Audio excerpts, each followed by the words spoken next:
Good day, everyone. It is very happy to be here and to be opening the first session um, of this conference, and it is a real privilege to be able to moderate the first session and to um, introduce our first speaker of the day, Matthew Sharpe, who is already there. So Matthew Sharpe teaches philosophy at the Australian Catholic University. He's the author of 6 books, including The Other Enlightenment, Race, Gender, and Self-Estrangement, and Philosophy as a Way of Life, History, Dimensions, and Directions. He's also co-translators of Pierre Hadot's selected writings, Philosophy as Practice, and he's also co-editor of the Brill series on Philosophy as a Way of Life, texts and studies alongside Professor Kramer and Professor Chase. Over the years, Matthew has edited 10 edited collections and journal editions, as well as being the author of numerous articles on philosophy as a way of life and beyond, social and critical theory. So Matthew, if you're there, please unmute yourself. And all right, wonderful. Do you have some slides to project? Or? Yeah, I do, Matteo. So I'll attempt to do that now. Let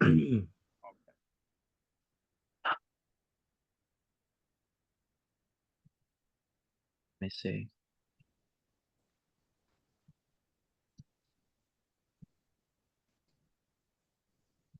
All right, I think they're coming up. Yep. Is that coming up, Matteo, yet?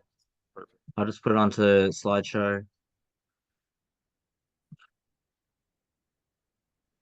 Great. So Matthew, whenever you want, you can start. You have 30 minutes, and then we'll have 10 minutes for discussion.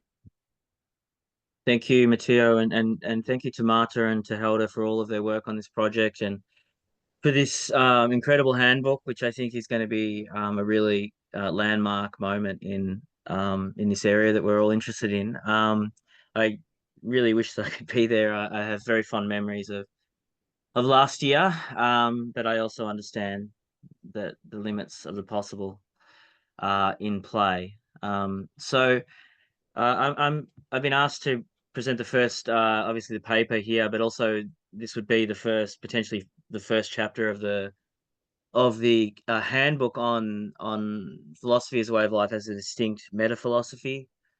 So the chapter that I've drafted at this point has the structure that you can see on the screen. So I'll begin in a moment by just covering off on some contemporary metaphilosophical positions and debates and trying to situate why philosophy as a way of life, or PWL, philosophy as a way of life, might potentially be able to contribute, I believe, an interesting perspective in this way, in this field. Part 3, I'm really not going to deal with because of time, and I'm going to take it that people in this audience will be at least relatively familiar with Hadot's claims. I will just briefly explain the 4 kind of subheadings that I address in trying to lay out a kind of an account of Hadot's idea of philosophy as a way of life, which I take to be paradigm forming, if not, of course, unquestionable. And then I think it might be interesting to look at parts 4 and 5 in today's session, namely issues around this criticism of PWL, or philosophy as a way of life, that it collapses philosophy, and in that it disenables us as philosophers to be able to say what makes philosophy different, in particular from quote unquote religion, but also perhaps rhetoric or literature and so on. And then I'll point to I guess 3 ways in which I believe Hadot's ideas point towards the possible generalization of his work on ancient philosophy as a way of life, which is, of course, as has been pointed out, where this all begins, out into a wider potential distinctive metaphilosophy that is an account of philosophy per se, or philosophy across times, across periods, across places. So I am aware of time, and I hear that it's important to try to stick to 30 minutes. So I'll do my very, very best. But can I ask you, Matteo, to let me know when I'm sort of at 25 minutes, just so obviously I can try and meet that requirement. All right. So metaphilosophy in the contemporary understanding is a term which is really consolidated in the 1970s on the basis of the foundation of a journal with that title, which is dedicated to reflecting on the foundation, scope, function, development, and directions of philosophy. Now, the the term itself, there are various people who argue that it was used more earlier on, as early as the 1940s, for example. But I think it's fair to say that that philosophy, since the ancient Greek world, has been interested in reflecting upon the foundation, scope, function, development, and direction of what philosophy is. So, if it is a modern term, I would suggest that it has a an ancient history, a continuing history. Um, so the different positions that tend to be staked out within academic metaphilosophy, I would argue, can largely be oriented around this kind of anxiety that philosophers feel in the later modern period after the evolution or devolution of the natural philosophies, first into the sciences, the positive or natural sciences, and then the development of the human sciences, notably including psychology, in the last 150 years. This anxiety that, okay, well, what are we doing now as philosophers? What is our distinct object domain? And you can see some of the options that are out there in terms of this kind of meta reflection. So for someone like Quine, philosophy would be a shrinking, highly formal part of the sciences. For others, it would have the task of analytically kind of clarifying the logic and sense of the terms that the scientists are making use of in their first order inquiries into natural phenomena, but may not be sufficiently self-aware concerning. For others, philosophizing is consigned to really just kind of cleaning up the kind of the questions that, or to addressing the questions that haven't yet been, if you like, scientized, that haven't yet been formalized in such a way that they can become the object of a program of delineated scientific inquiry. Indeed, some meta-philosophers claim that philosophy has a very generous, self-denying role of kind of annihilating itself by giving birth to sciences whose maturity then announce philosophy's own redundance. Of course, a rather paradoxical sense of purpose, very generous, but paradoxical.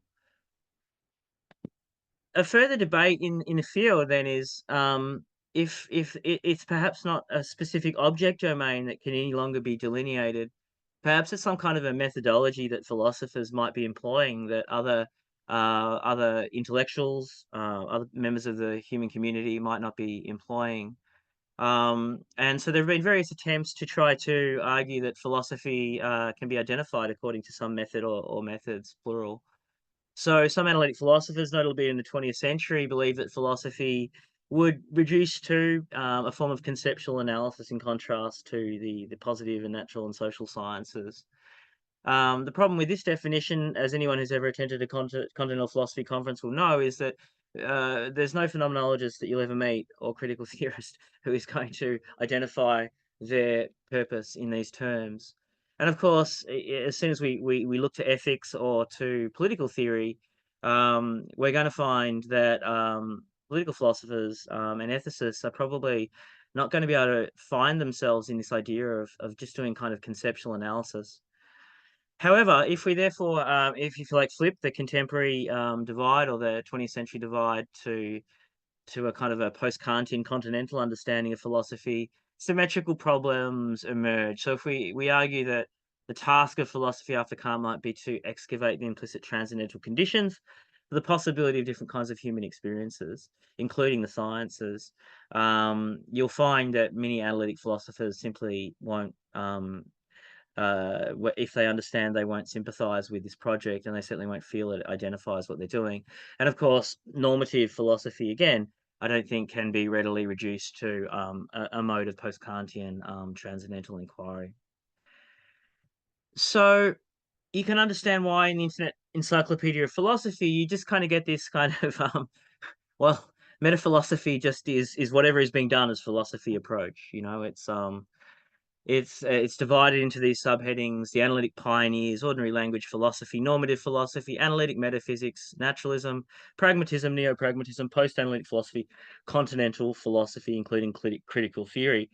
Um, of course, this is very generous and pluralistic, and I think it adequately describes where we are probably at as a discipline or disciplines in some ways. However, an outsider might come along and say, well, okay, what is it specifically about each of these things that might make them philosophy and might mean that these forms of inquiry don't belong somewhere else in the academic division of labor.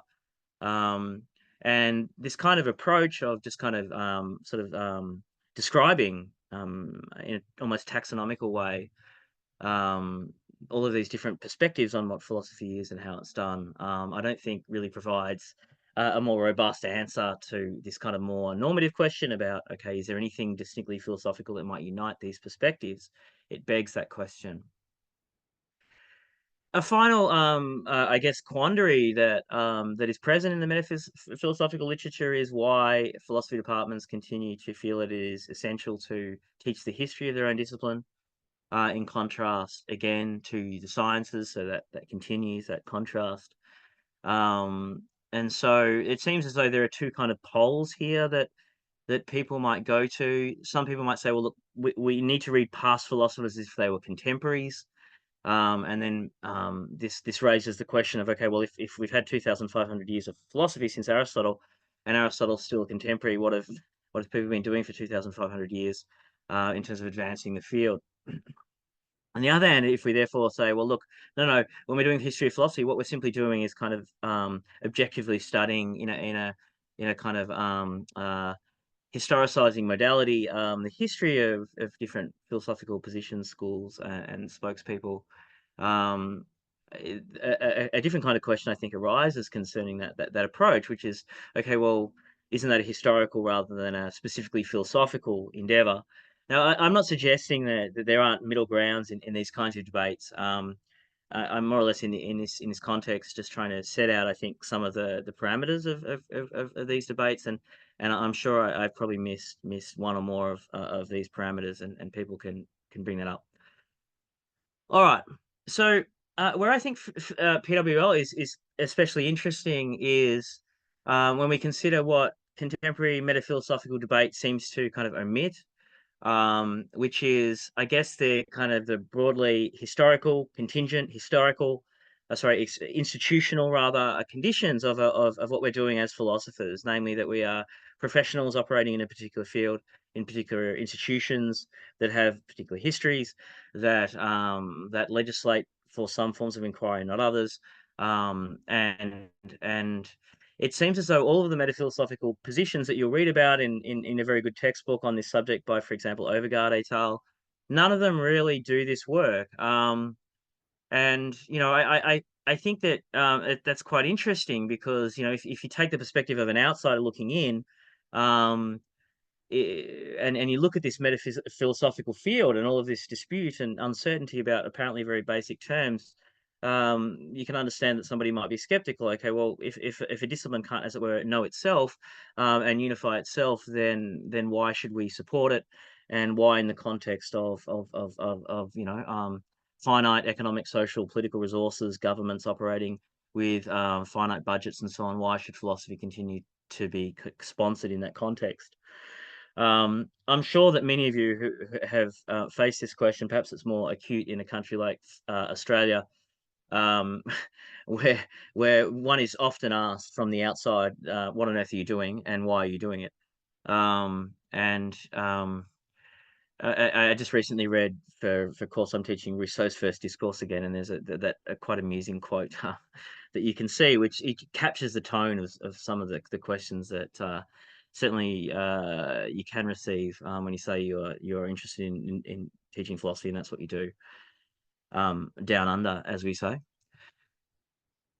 Secondly, the form of philosophy in terms of these metaphilosophical positions that seems to be taken for granted is, of course, the kind of the professional formal mode of argued written presentation in the context of an essay, review essay, research chapter, or monograph. This seems to be the taken for granted understanding of what philosophy is, and what it ought to produce, which I think is interesting because philosophers are, of course, also teachers as well. Um, but it does seem as though these metaphilosophical positions are assuming that philosophers interested in finding the truth are preeminently involved, therefore, in what we would say is research rather than teaching, which is, of course, not uninterested in finding the truth, but is also about forming new generations of thinkers and individuals. So it's precisely, I think, in terms of these omissions within the philosophical, metaphilosophical field that I think philosophy as a way of life has potential to present itself as a new perspective, and one that is able to accommodate the often hidden, often unreflected upon preconditions of philosophical inquiry and practice in the context of the contemporary academic in environ. Okay, so this is my position in this chapter so far, and of course, as has been indicated, we're at the drafting stage. So please intervene and comment as you feel appropriate. Having set out this idea of metaphilosophy in the contemporary academic setting and its disagreements around objects and methods, and then trying to identify this kind of series of blind spots around its kind of institutional, practical preconditions and realities. The next part of the paper is really the part of the paper which I think is the most, I think, probably familiar to people in this audience, where I give an account of Hutto's idea of ancient philosophy as a way of life, and um, the headings or the subheadings you can see there. I begin by looking at the definitions of the philosopher and philosophy that, in fact, we can find in the ancient literature, and which, as Julius Demansky has also, I think, really strongly identified, tend to involve both a theoretical and what we might broadly call, I know Marta is going to problematize this, a practical dimension, concerned with the virtues, concerned with therapy, concerned with perhaps meditation or premeditation of death. And I also mentioned that both Demansky and Haddo highlight the way that non-philosophers seem to have felt that philosophers were quite strange in the ancient world, and that this was sufficiently visible, that it made its way into satires and forms of popular discourse, that the philosopher was this kind of very strange figure following Socrates. I then look at Haddo's distinction between philosophical discourse and philosophy as a way of life in a larger sense, and I try to identify the functions of discourse that Haddo identifies relative to his idea that philosophy involves a commitment to a way of life that is rooted in some kind of an existential choice.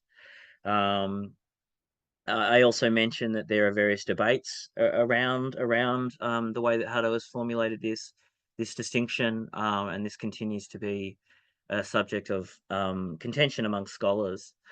The third part looks at, I guess, figures. The figure of the sage is obviously something that is a dedicated subject of various essays by Haddo himself. The idea of the spiritual director, however, which he takes from Ilsetraut Haddo, I think is also really, really important, insofar as it points to the different sense of what a philosophical teacher in the ancient world might have been. Certainly as understood by Haddo. He also uses the expression which translates as director of conscience, which and people, of course, know that the French conscience has a certain ambiguity that in in English, it doesn't necessarily have. So director of consciousness, director of conscience. So the philosopher as a teacher, but as also someone who was providing guidance and counsel. And then, of course, I look a little bit, very, very briefly, at the idea of spiritual exercises. Again, presuming that there's by now a general understanding, broadly speaking, But I use the division that Hutto makes between self-control, exercises of self-control, and meditative exercises in his inaugural lecture at the Collège de France, um, both for purposes of economy and simplicity. But I also indicate, of course, that he himself and others have come up with other typologies. Okay, so that's I mean I believe and of course I may be wrong, but I feel I don't feel like I'm doing anything altogether controversial in terms of this part of the paper. I mean, presuming that I'm being relatively accurate. Um, so I want to now turn to, I think, what might be more interesting for people who are interested in philosophy as a way of life and the idea of metaphilosophy. Um, One of the functions of philosophy in the modern context, and of course, arguably throughout its history or throughout philosophical history on philosophical reflection on philosophical practices, is the attempt to demarcate philosophy as a distinct intellectual practice or set of practices, or indeed form of discourse, from religion, from rhetoric, from sophistry, from belles lettres, from forms of spirituality, and so on and so forth. So I want to pick up at this point, and I think, Matteo, I'm about 20 minutes into the process here. That's correct. Yeah, you have 6 minutes to go. Can you hear me? Yep, Yeah, 6 minutes to go. So you have plenty of time. 6 minutes to go. Okay. All right. Why don't I talk about demarcation, and then I'll just briefly, I'll just point to the headers concerning, I think, the directions which others will take up concerning whether the idea of philosophy as a way of life might be generalized. Okay. So Hutto has been subject to two forms of criticism. I think around this idea that he's unable, his attempt to reconceptualize philosophy in the ancient world really blurs the boundaries between philosophy and other things. And I think there are two kind of loci of debate. The first is the stress on existential choice, which I don't discuss at length in this particular piece, but I think it's also related to Hutto's language of conversion, the idea that one converts to a philosophy in the ancient world, and John M. Cooper, I think, is probably the figure who is most eminent in expressing his concerns about this. But second, I want to focus on this idea that definitely comes up, which is that Hutto is interested in kind of relativizing the differences between philosophy and other forms of transformative practice. So if we become Hadocians in our way of understanding ancient philosophy, we're going to be unable to really demarcate philosophy from spirituality, religion, or perhaps forms of edifying literature. Um, so I think it's really interesting when you actually have a look at what Hutto says directly on these subjects across his oeuvre. I really don't think it matches this critical image. I think he's really quite clear that, as far as he's concerned, for a start, Socrates is not a shaman.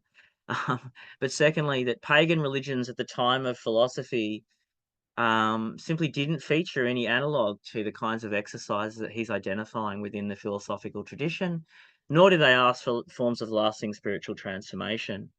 It's only in the context of the early church and early Christian thinkers who take up the spiritual exercises from the philosophical schools in the context of various forms of monasticism, and also the kind of metaphilosophical idea of philosophy as a way of life.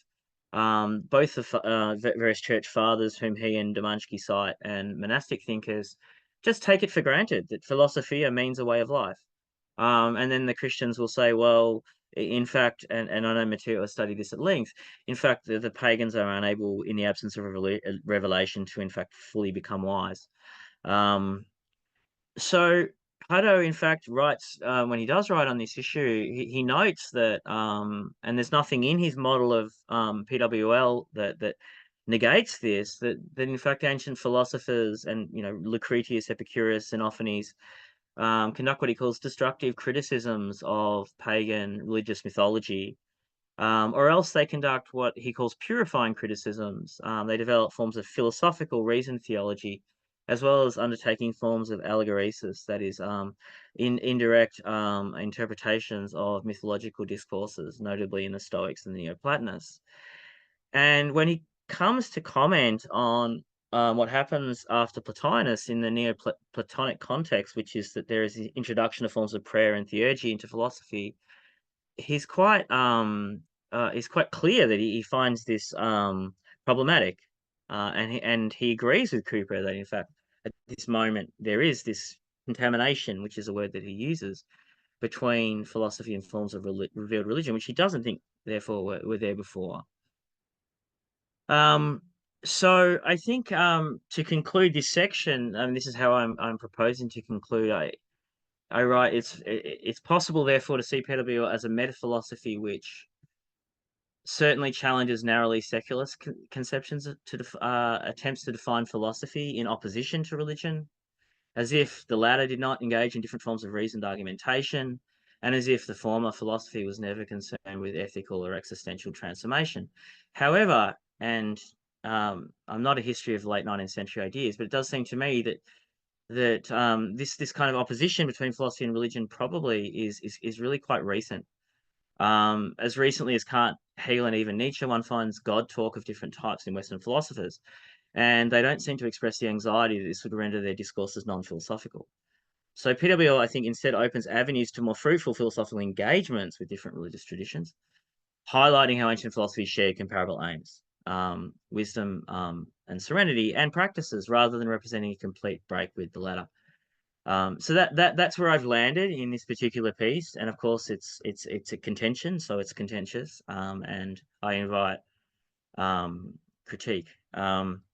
So the last part of the paper then turns to can we generalize what Haddo is really trying to do in terms of this historical study of the ancients that he undertakes, and this claim that the metaphilosophy of the ancients was not our metaphilosophy and was tied to practices, spiritual exercises, and the idea of a way of life.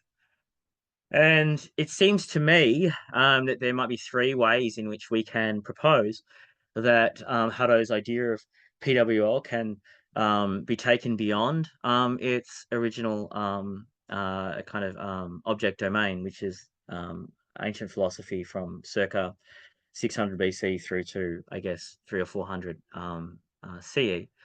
The first, which has been taken up by many people who are in this virtual room or who will be presenting, and I know that there is a part of the collection, will be to say, well, look, if we look at the historiography, if we look at the history of philosophy outside of the ancient world, what we find is that that in fact other later philosophers, in particular, I think perhaps in the Renaissance, but I think throughout the history of philosophy, do seem to be working with this kind of metaphilosophical understanding. It's not localized to the ancient world. It doesn't come to an end circa 200 CE. Secondly, and again, I noticed, and I think this is fantastic, that there is a part of the handbook is going to be looking precisely at this. There are, of course, the prospects of trying to reactivate ancient ways of thinking or adapting them to, and also not simply ways of thinking, but of course, precisely in this context, ways of life. I think this raises questions which I don't have time to address, and I briefly touch on in the presentation of the chapter. But Haddo himself at various moments suggests that he thinks in particular Epicureanism and Stoicism really proffer a set of potentials for, as he says, nourishing the spiritual life of men and women of our times, as well as his own. And the third, I guess, generalizing avenue for PWL research, it seems to me, is to focus in on Haddo's methodology, the way of reading ancient texts and documents that led him to this metaphilosophy. People will know that the metaphilosophy for him came out of his attempt to interpret texts, not the other way around.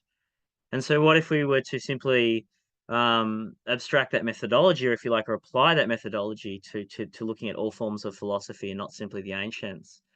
Haddo, I think, sort of does this, and perhaps also doesn't do it certainly in the way that others might do.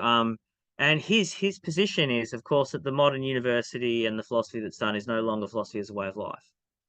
Nevertheless, he's still able to I think comment in a way that is informed by his way of looking at philosophy as a set of practices, as well as just discourse.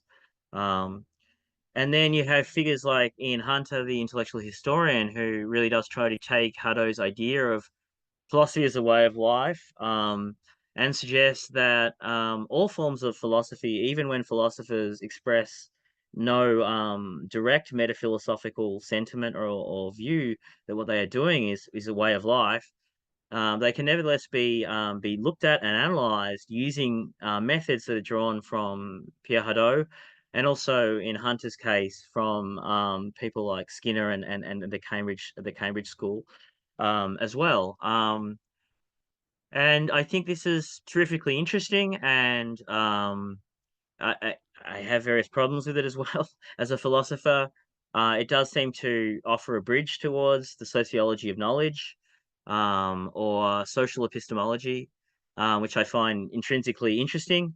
But I do think that it does run the risk, as I've argued elsewhere, of by ignoring the philosopher's stated intention of what they're doing, of coming at them from the outside and potentially, well, certainly misrepresenting their intentions. But I think there are larger questions here about Hunter's approach, which I think is provocative, interesting, and generates all kinds of insight. So Derrida can be read as PWL, Foucault might be read, and I don't just mean the later Foucault, and so on.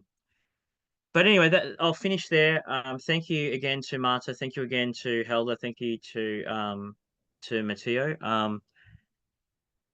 And I pass it back to the chair. Wonderful. Thank you, Matthew, for staying within the time, like really precise. Thank you. Thank you, Matt. So I think we have some time for perhaps one or two brief questions. So if there's anyone from the audience. Sorry. Yeah, all right. We can gather the questions, and Matthew can answer them all together. Yeah, so 3 questions. 3 questions. Yeah. All right. So if there's also anyone, okay, we have someone from home, anyone from here, Eli, and then Matthew, Michael, I'm sorry. Okay, should we start from Eli? Yes, please. Thanks, Matt. That was really illuminating. And I often think just, breaking things down in a more organized way sort of brings up patterns or things we should think about. It's not a huge issue, but one I also know in meta philosophy, and one I've thought a lot about, is the sort of term and sectioning of philosophy itself into terms like meta philosophy. So, for example, with the head of IDA, Przemek Verstica, I've had a discussion whether we should use meta philosophy as a term at all, or if this is, begging the question of the way we sectionalize research within the paradigm we're trying to sort of reflect on and question. So I just, any thoughts you have on where you come down on a PWL or maybe Hadocian line on that? I would be just curious of your own thoughts of that, if that's maybe part of the problem or worth thinking about distinctively, or is just philosophy that sort of Verstica's inclination. Why should we separate it, in fact, when that's part and parcel of what philosophy should be doing in the first place with itself? So thanks again. All right, let's take Professor Chase question also. Thank you. Sure. How's that? Thanks, Matt, for a terrific presentation. Just a couple of doubts here. You probably discussed this in some detail in your paper, but in your presentation, when you go about halfway through section 4, you start mentioning the notion of transformational practices, but there's nothing on it before then. Not in the whole discussion of metaphilosophy. The word didn't occur in your presentation. So I'm wondering, to what extent is that or is that not an essential element of philosophy? Can it help in the metaphilosophical categorization. And then the other point that I thought I'd mention was that you mentioned a couple of ideas, the idea of meditation.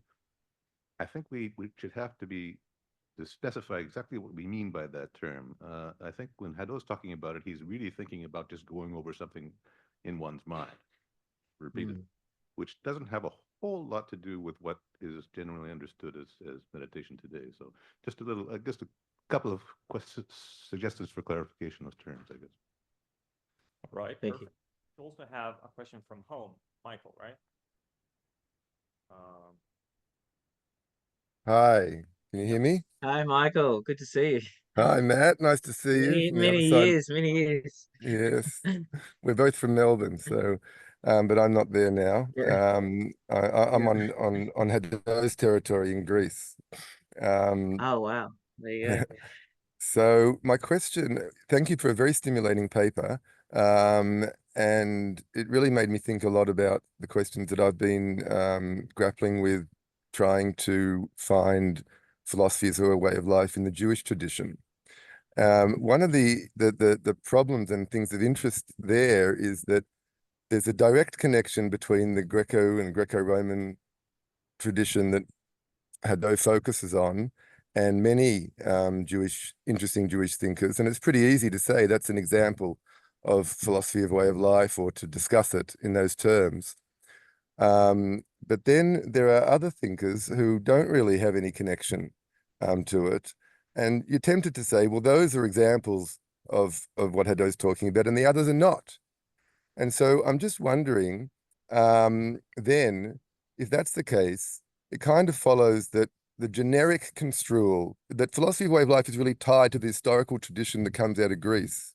And it's hard for me to understand how the concept can be expanded to thinkers, whether in the Jewish or any other tradition, who have no direct contact with the thinkers that come out of ancient with the Greek legacy. And so I'm just wondering if what you think of that, because even your examples in the modern period, Stoicism, Epicureanism, in whatever vein, or Derrida and Foucault, that's still got a direct relationship to the Greek tradition. So let's say even a modern person who I or you might describe as an Epicurean, right? And is reflecting on his or her life in Epicurean terms, but actually has never read a word of or heard of Epicurus or Plato or any of the other traditions that inform our understanding of Epicureanism. Is that person doing philosophy of a way of life? Can you, that's my kind of question. Yeah. Yeah, thank you. They're all really stimulating questions. And I feel like we could talk for hours about several of them. And I'm sure they're going to come up in the context of this really rich program. I'll try to go through them really quickly, and in sequence, and see how we go. In terms of the segmentalization of the idea of metaphilosophy, even a figure like Wilfrid Sellars comments that if a philosopher isn't reflecting upon what it is that they're doing and trying to demarcate what they're doing from other potential sources of insight and inquiry, then are they really doing philosophy at all? And I think there's a very real sense in which, I mean, one of the ways we might think about trying to demarcate the discipline is perhaps around this idea of self-reflexivity. What is it that we're doing when we're doing philosophy? One doesn't really have to think about it when one's a physicist, I don't believe. Now, again, I know Mike's here, Mike Chase, and who's done a lot more work in that area than I do, and I know there are some very philosophical physicists. But it seems to me that it's quite essential to philosophy, certainly after Socrates, to be thinking about that question. And I mean, so this kind of sectionalizing of metaphilosophy since 1970 is, I think it's another manifestation of this tendency that obviously we have in the kind of university to continually divide what we're doing and compartmentalize what we're doing and generate obviously new forms of journals, and writing communities, and refereeing communities, and so on and so forth. But I think there is a really important sense in which we should push back against the idea that metaphilosophy could ever be wholly segregated from philosophy. And certainly, I think Socrates is a classic example of a figure who is, in the Apology, he is doing metaphilosophy. He's saying, "What am I doing when I'm philosophizing?" In terms of Mike Chase, his comment on transformational practice and the term not being there before, thank you for that. I think that's really, really interesting and important. And it is very absent from the text that I've read on metaphilosophy. I know Eli's read quite widely here. I'd be fascinated to, and I'm going to do this. I'm going to look through Overgard. I'm going to look through several other metaphilosophical texts. Is the term transformation really used? I don't know that it is. I don't recall that it is. But I think it does need to be there probably earlier on in the paper in terms of describing Hutto's conception of PWL. The point on meditation, I think, is well taken. And I mean, I think Hutto in that lecture on the forms of life and forms of discourse really does specify that this is not some kind of for example, a bodily exercise that one might undertake, or he does talk about the in what is ancient philosophy is, of course, Michael will know because he translated it. He does talk at length about the breath and whether there is any suggestion that there might have been exercises in breathing, and he's cautious about that. He thinks that this is probably not the case. And the conception of meditation, as I think Michael has indicated, is really about deeply internalizing ideas, going over them, revivifying them, making them awake and alive, and personalizing them and applying them.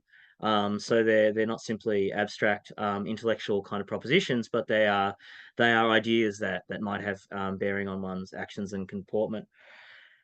In terms of Hutto, PWL, and the Jewish tradition, I mean, I'm just in love with the idea of doing further research on this myself.